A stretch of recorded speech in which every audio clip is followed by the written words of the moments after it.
மா என்னம்மா பண்ற? தக்காளி காய் நிறைய இருக்குதுன்ட்டு பழம் வந்துருச்சு சாமி. இதான் பறிக்கிறேன்.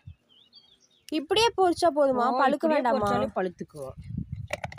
விட்டோம்னா நிறைய மாடுகளை மேய்தா எல்லாம் கடிச்சிடும். ஆல்ரெடி கடிச்சு துப்பி இருக்கு பாரு, கீழே கடிச்சு பிடிச்சிங்க பாரு. ஏகப்பட்ட காய் கடிச்சு அதெல்லாம் உடச்சி வச்சிருக்கு பாரு. பார்த்தீங்களா? ஆமா, நல்லா பெரிய பெரிய தக்காளியா இருக்குது.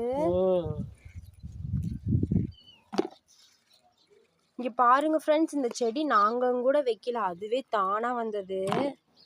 பெரிய பெரிய தக்காளியும் நிறையா வந்திருக்குது ஃப்ரெண்ட்ஸ்.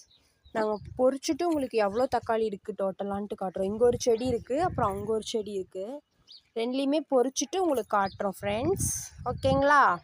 என்னம்மா ஒரு கூடையே நிறைஞ்சிருச்சு. ஒரு செடியில் இவ்வளோ காய் பாரு, ஒரே செடியில் எப்படிமா வெயிட்டாக இருக்குது. இன்னும் கொஞ்சம் எல்லாம் பழுக்கட்டும். இந்த செடியில எல்லாம் பொறிச்சிட்டிங்களா? அந்த செடியில் பறிக்கல, அதில் இப்போ தான் பிஞ்சாக இருக்குது. இன்னும் கொஞ்ச நாள் ஆகட்டும்.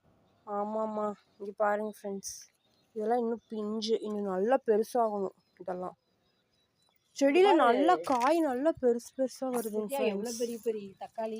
இங்க பாரு, இது அப்படியே வச்சாலே பழுத்துரும். அப்படியே பழுத்துரும். எவ்வளோ பெரிய பெரிய தக்காளின்னு.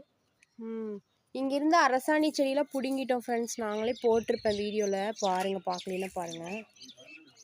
ஓகே ஃப்ரெண்ட்ஸ், இதான் இன்னைக்கு தோட்டத்தோட அப்டேட்டு. பாய், டேக் கேர்.